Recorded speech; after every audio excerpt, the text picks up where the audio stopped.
Zanu Project, dude. If you haven't seen Frank Zanu, he is based and he's always talking to black Americans and setting them straight on a bunch of shit. Let's just watch this one. We'll watch one of these and call it. Yeah.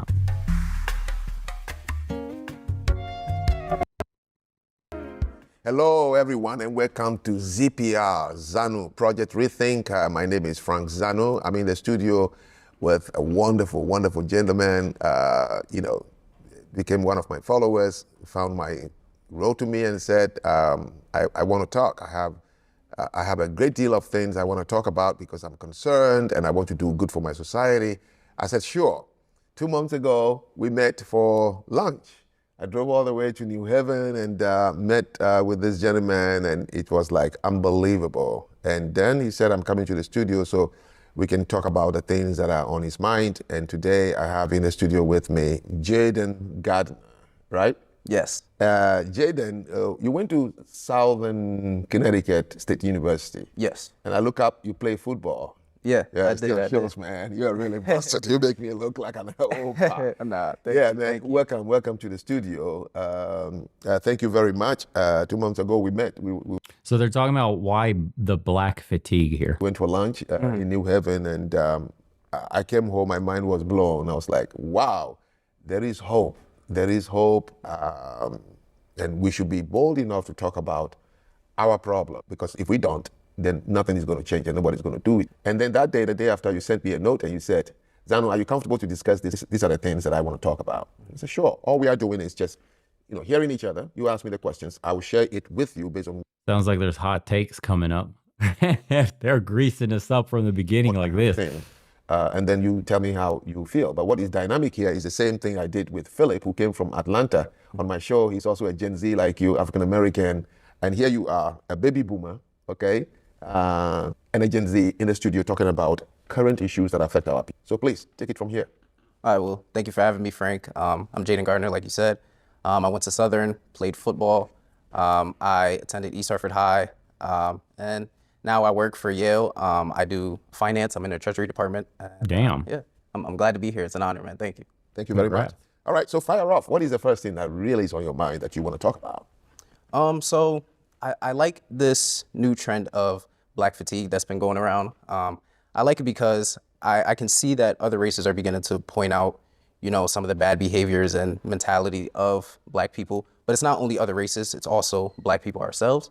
And that's such a great thing because the first step to solving this issue is it has to be us recognizing that it's a problem. We have to take some accountability for the issues that are going on in our community. Just seeing all the videos and seeing people's different perspectives, and I'm relating a lot to them. And I see some of the bad behaviors in myself as well. But just to see it and just to see people, sharing their grievances, I think it's gonna help. I think it's gonna start to drive the conversation, really drive the culture forward.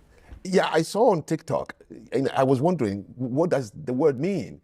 And first I thought that black people were saying that they black people are fatigued. And I said, and then I saw somebody, one of your popular TikTokers, explain it. He was very angry with a certain behavior of a certain lady in a supermarket. And he said, you see, this is it, the black fatigue. And then I began to understand what people were talking about. And yes, you're right. It's like every day we wake up, it's getting more and more. The accent on just our unacceptable behavior is just growing and growing.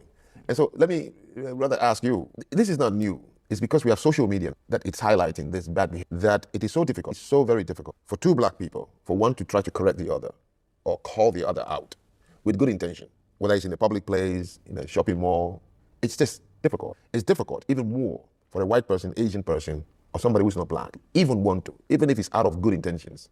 To the point that if a black baby is choking, you're afraid to tap the mother on the shoulder to say, hey, your baby is choking, because you don't know if the first thing she's going to do is throw a punch first before she hears that your baby is choking. Really, Jesus. it's troublesome, because if this was just some few individuals in a pocket somewhere, you wouldn't be here talking about it. It's becoming really something everybody is talking about. So where do you think this is coming from? Why? Well, it's years of bad teachings. I think it ultimately comes down to the Democratic Party. Well, I'm not going to say that, but Oh, shit. liberal ideology, which started with the Democratic Party.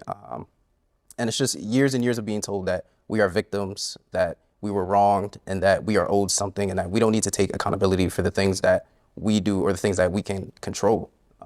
Okay.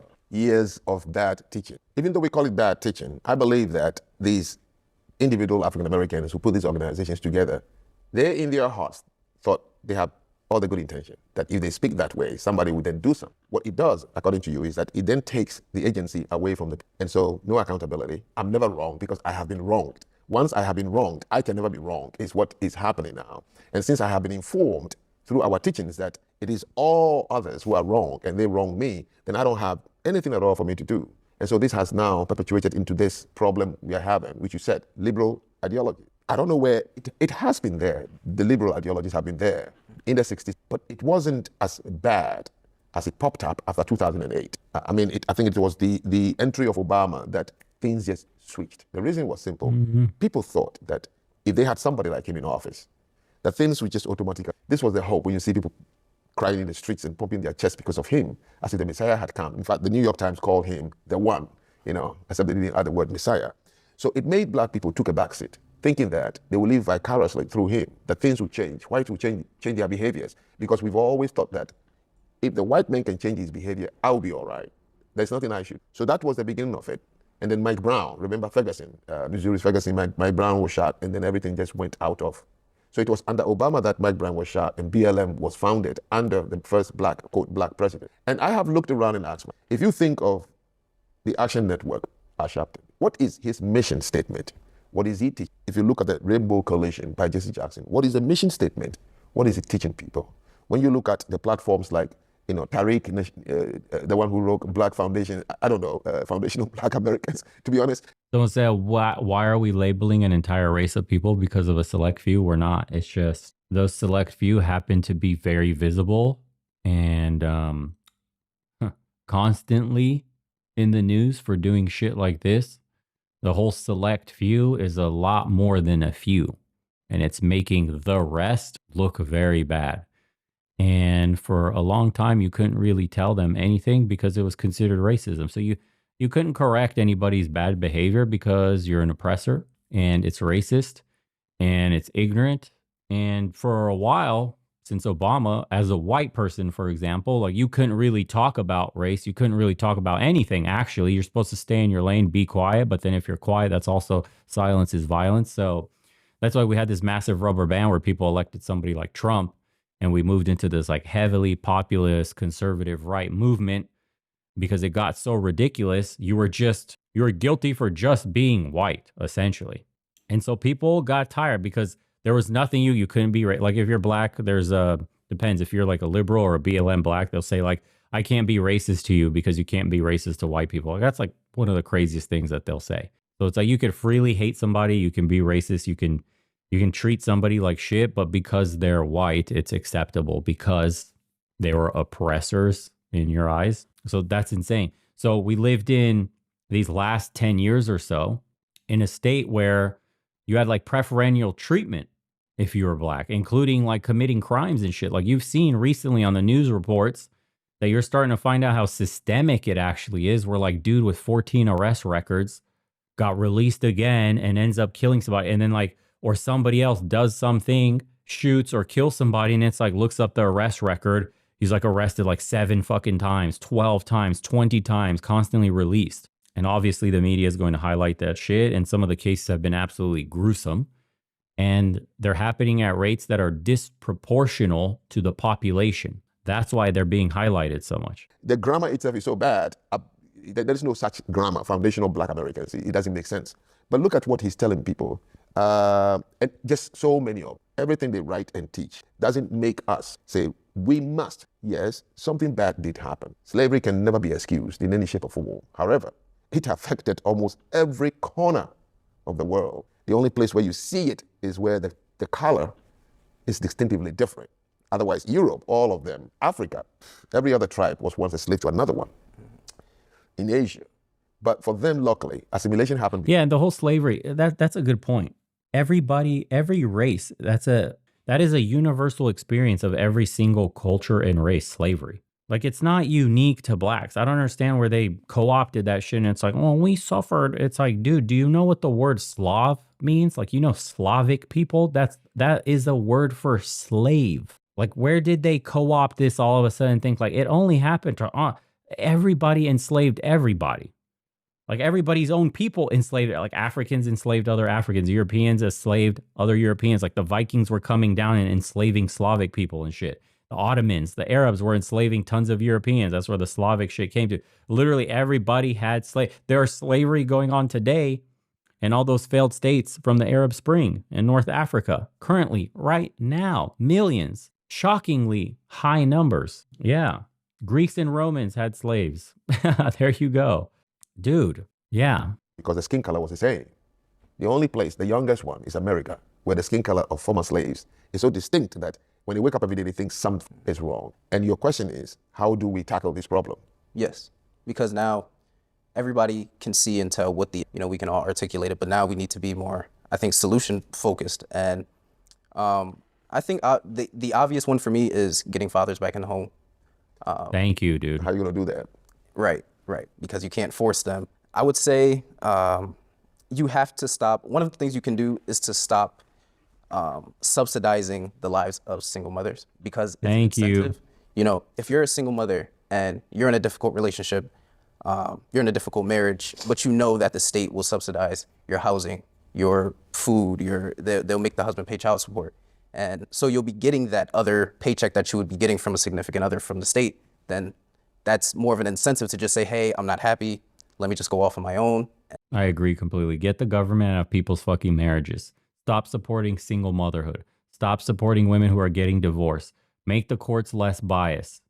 If a woman cheats, she gets nothing. If a woman's the reason the relationship breaks up, she gets nothing. If she commits paternity fraud, she goes to jail. She loses the kid. Shit like that. You'd start to fix a lot of these communities. So work is not just to make money. Work is part of what makes one feel healthy mentally. Just leaving your home to go into another place. Okay, that's why work from home, I promise you, it's unhealthy. We started talking about mental health not too long ago. Also, you have to think about this. Somebody said it in a rude way, but who ended slavery globally? Which people died by the millions? Or at least the hundreds of thousands? Which people came to other lands and put a brutal end to slavery and freed everyone? Think about that one. Says, hey, Bo, to get into the faceless AI teaching, is it under tier 3 or private community? Just private community, brother. Yeah. But the explosion of technology, people became isolated more and more. I was dating a woman who went back to Denmark. 5 months, I spoke to her and she said she has not left my apartment. I said, why? Everything, she has all the apps that can give her everything in this world. Now that is not healthy. So the question is, if work is this relationship we form with our community by going to a place where you can meet people like you, even the dressing in the morning alone changes how you feel about yourself. Anyone who sees you on the streets, they can tell who you are. It affects your emotional intelligence. It affects when colleagues rely on you and say, hey man, can you get me this? Can you help me with this? When you come home, you feel fulfilled. So work is not for money and buy goods. And human beings have done that for a long time. So why do you think it became so easy for the black woman to just collect money and sit at home and watch a big screen? Someone said, personally, slavery was never the issue. It's what happened after and only ended 40, 50 years ago. That was the problem. My parents were still alive during Jim Crow, and so were my elders. And as an immigrant, I have a unique take on that, because when we came to this country, it was with a couple bags of clothes and absolutely nothing else, and worked our way up. And I had a couple of African friends that had survived really horrible shit, like warlord level conditions. They seen murders and rapes and stuff like that. And we were all in the same ESOL class learning English, of course. And those kids, the African kids, went on to go to full scholarship rides to become somebody. How can somebody come to this country, same skin color, so you could erase that part of the equation, come to this country, study hard, and make it after watching half of their family get massacred in sectarian violence? While you lived here your entire life, you were born with the gift of speaking the language, with roots, familial roots. Dancer 00. We'll come back to that. With familial roots here, and you're somehow still falling behind. My family, because, okay, obviously I'm white, so you're going to say, but that's different. You're white. You have, systemic advantages, institutional advantages. Okay, cool. So explain to me how my family came here, spoke not a lick of English. I learned it watching cartoons as a kid, and we worked our way up from coming here with bags of clothes, and then paid into the system and became net contributors, not the beneficiaries. and then ended up creating a nice, stable middle class life. How do you get an immigrant with no ties to the country, starting from zero, can't even speak the language, must teach themselves everything? And how are you failing compared to them? Explain that. That was the part that really annoyed me about like the black perspective on this argument. Well, Jim Crow barely just ended, and just like, dude, you have roots in this country. You speak the language. You have connections to literally the town and the cities that you live in. You know people, you grew up, friends of, family of, all that shit. What? Like these people that immigrated here and are doing better than you, same skin color, everything, they know nobody in the community. They don't speak the language. They didn't grow up here. There's no, let me call auntie, let me call this person, my friend, this, that. Like that's insane. So from the immigrant's perspective, it just sounds like a fucking cop out, bro. Constantly blaming the past for your shortcomings, constantly blaming the fact that the culture is destroying its people. You don't value education. You fucking constantly see yourself as a victim. You don't fucking, like, you know what I mean? Come on, dude. For immigrants that are coming here with less than, and they hear those like whiny ass excuses to them, they're just like, all right, these people, whatever. Don't want to hear what they have to say. Like we came here with rags and attained some riches. They've been here their whole lives. It just sounds insane. TV all day smoking Newport or sharpening her nails in the Korean store while she's cussing all the Koreans for a little mistake. Why do you think, what is it that made it very easy for this large majority of the people you're saying, stop incentivizing these people? Why would it become so easy? You're saying why did it become so easy for them to not want to work? That's correct. Well, this may go back to liberalism and just the idea of being taken care of rather than wanting to go out and do for self. Yeah, but there is something we call propensity. The propensity to not want to work with people has to be there before the liberals can use it. If it's not there, you can't convince Japanese to, hey, stay at home, I'll give you money. Because for them, their worldview, work is not for money. That's why they will work. You can't convince the Chinese, I'll give you incentives and let your husband pay or ex-husband pay child support, stay at home. They won't. It just won't fit with them. You see, I like to dig into things because I believe in root cause. Because without it, you're not going to solve any problem. So like you said, how do we get the men back into the home? First of all, what made them leave the home? Oh, there are many theories out there. The government intentionally incentivized the women because they want to destroy the black population. So their husbands, fine. I don't concern myself with what happened. I concern myself with, but why did it work? Do you see what I'm trying to say? Yeah. That's okay. Because the propensity has to be there first. Like they used to say in the 60s that the FBI and the CIA colluded and they poured drugs in the black neighborhoods, right? Fine. But they didn't force us to. That's correct. Do them. So do not concern yourself with what they poured into That's your a good neighborhood. point. Ask yourself if you want to solve the problem and be vigilant for the future.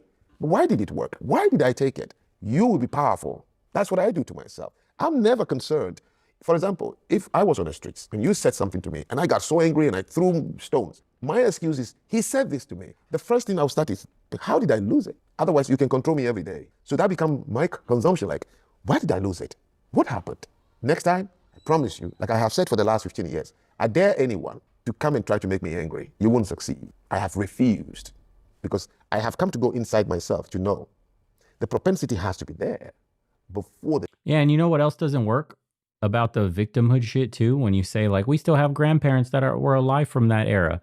For example, my family grew up during communism in the Iron Curtain, where they were forced, my uncle was forced in a chain gang hard labor because he got pulled over on the side of the street by the secret police and why he wasn't at work. He got arrested for shit like that. My father got arrested because he dared to have a Western movie, and that shit was illegal. Western goods were illegal in communist Romania. You can go to jail for life, sent to the gulags for having something like Western clothes, Western cigarettes, shit like that. Those were banned. So it's like, bro, you're coming from a way worse position versus an American who lives here, and you got to start over from scratch and work your way up from less than nothing. You're starting at a negative because you don't even speak the language, and you somehow still fucking make it. And then there's a whole subsect of Americans that are like, but 50 years ago, bro,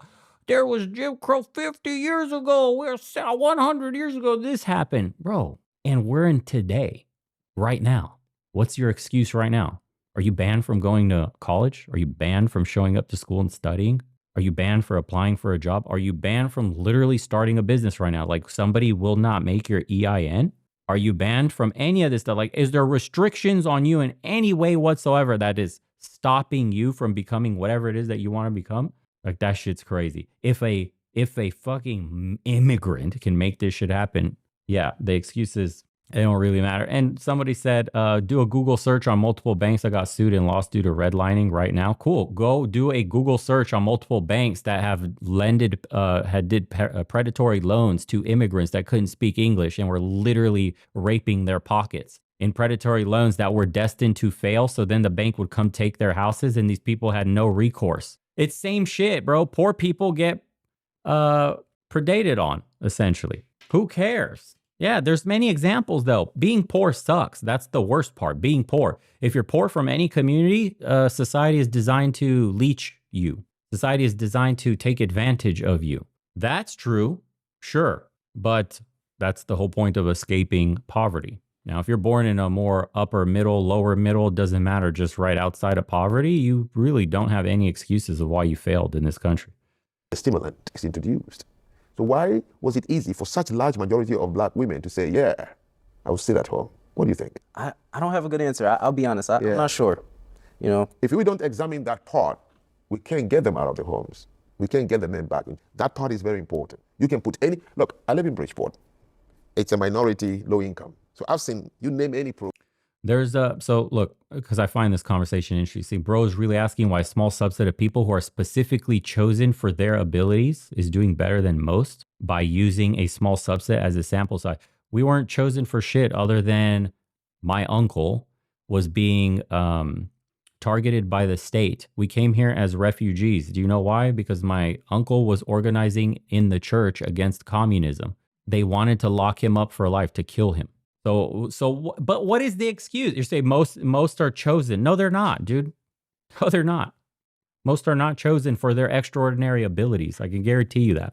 Program that is trying to help this population to get out. I've seen it all. But when you have the victim mentality, you'll look for an excuse in why you're failing, or why your people are failing, or why a subset of society constantly is failing, despite like record amounts of money being pumped into the schools, right? You should look up where we spend some of the largest amounts per pupil are in the inner cities, which is insane. So clearly, more money per student does nothing, and those kids still have a worse outcome. So it's like, what's the problem? I would Gardner to say that fathers in the home are a much bigger problem than any racial grievance, period. Like institutional racism and all the shit that the left says to keep you pinned down in a victim mentality. No, bro, not having a father hurts you more than anything. Actually, not having a father hurts so much that even if you were rich and you had no father, your outcomes are actually lower than a poor kid who has a dad. That's crazy. You will have a higher propensity to end up in jail, dead, drug addicted, or homeless. Even when you're wealthy, your statistics are worse off than a kid with a father who is poor. That's fucking wild. When I had my youth program for the black kids, there was a kid who joined my program at the age of 15. She eventually went to Africa with me. Do you know who she was living with? Her grandmother, in a Section 8 home, 2 generations. What problem do they have so bad that it can go away in 10 years? You understand what I'm saying? In England, when I was there briefly, it was called P64. You lose your job, they will give it to you, right? But they look at to say, Europe, white people collect it. But they will say, no, man, in 6 weeks. Who's simping for Ceausescu? That's crazy. That dude was like a murdering nut job. Yeah, he was trying to kill people that were, the church, it was like illegal, dude. Communism was not into religion because that was going against the state. So if you're a religious person and you're trying to organize against the state, you pretty much had a death sentence, which is insane. That dude was murdering people that weren't painting the leaves green during fall when they were turning yellow because he hated fall. So like if he rode his car past and he saw yellow leaves and your ass was there, like they fucking executed you. That dude was a complete fucking retard. 8 weeks, I want to go back to work. So we have to first begin the discussion. And I don't like these conspiracies. Oh, the government did it so that the women would stay at home and kick their men out. Well, the question is, why did it work? The propensity was there. Something was causing it. I think what we need is a value system that says family is the most important thing. Yeah, but saying something as worse, who is going to preach it? Al Sharpton? No. Okay. T.D. Jakes? His own family is broken down. The daughter got knocked up at the age of 13. He said it was God's will. Oh, yeah? But he was preaching every Sunday that being knocked up at 13 was bad. So who is going to, you see, when we say who will bail the cat? He's asking good questions. Anyways, back to the whole Ceausescu communism thing. Yeah, bro. Imagine telling somebody that came from a country where they were actively being targeted and oppressed by the system. Like a black American is telling you how they're systemically oppressed or institutionally oppressed. And then you have immigrants that are coming over from literal communist countries where they were quite literally suppressed by the government and on targeted kill list and like sent to gulags. And they're like, bro, I can't make it in America. Like institutional racism. Like I'm a victim. Like the shit that happened to us 60 years ago is like holding me back today. The immigrant just came up here after he fucking got out the gulags.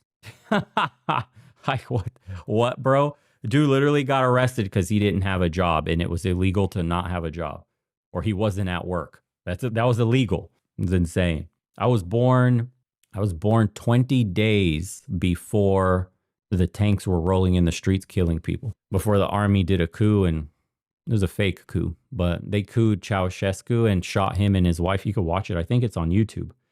You can watch that shit. They got publicly executed by firing squad, him and his wife. Yeah. It's not an anecdote. It's real for millions of people that have come to America under the same circumstances or similar. You just can't admit that you don't really have a real excuse of why you're failing or certain people are failing. And it's not institutional, it's cultural. You have a problem with fathers not being in the home.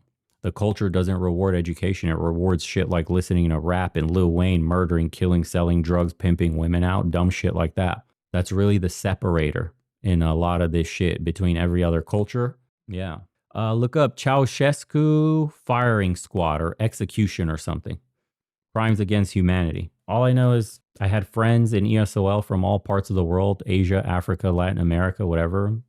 Kids that came here with nothing. Even black Americans and other Americans that have been here. Some dumb as fuck, some smart as fuck. Full college rides on their knowledge alone. So I don't know. I don't look at it like that. Is there a problem in the community overall? Yeah. How much of that is nature versus nurture? I don't know. That could be argued, I guess, among some circles. I just see like rap isn't conducive to a good outcome. Like a kid is listening to rap music nonstop about killing people, murdering, selling drugs, pimping out, shit like that, violence. Obviously, if that's all you listen to, that's all in your mind, those lyrics are playing over and over again, it gets you to behave in a certain way. It's CIA slop, dude.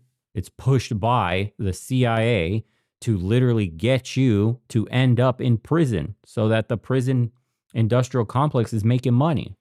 Like if all you're listening to is murder, murder, kill, kill, rob, rob, drugs, drugs, this shit and that shit, like that's all in your head, bro. That's what you're going to become. Why do you think music is so powerful? They invade your thoughts with this kind of shit. Obviously, if you have a certain look, I'll avoid you, whether you're white, black, or whatever. Like I'm not messing with some dude that's tatted up, pants sagging, looking like a fucking straight street retard. Like I'm keeping my distance. My piece is right on my hip. I'm watching my back. Don't care if you're Hispanic, white, Asian. There's a look to somebody that's like up to no good. If you're fully suited up, I don't care what color your skin is. You look like a man of business. You look like you got money. You look like you're educated. I'm not fucking worried about you at all. You look like somebody I might want to talk to and have a conversation with. You know what I mean? Like, damn, you look important. You look like you do some shit. But yeah, if you got, and this applies to, doesn't matter your skin color, it's just like poor is a mentality, ghetto is a mentality. And fortunately in the black community, the ghetto mentality is far more pervasive. Like being ghetto is pushed in the culture. Being ignorant is like pushed in the music, in the movies, right? But no other community is really pushing ghetto shit like that. Degenerate shit like that. That's the difference that everybody's noticing it. Yeah, that's really it. I've never seen gangs in suits. Yeah, they existed. They were called the mafia. But that was back in the day when all people wore was suits. But yeah.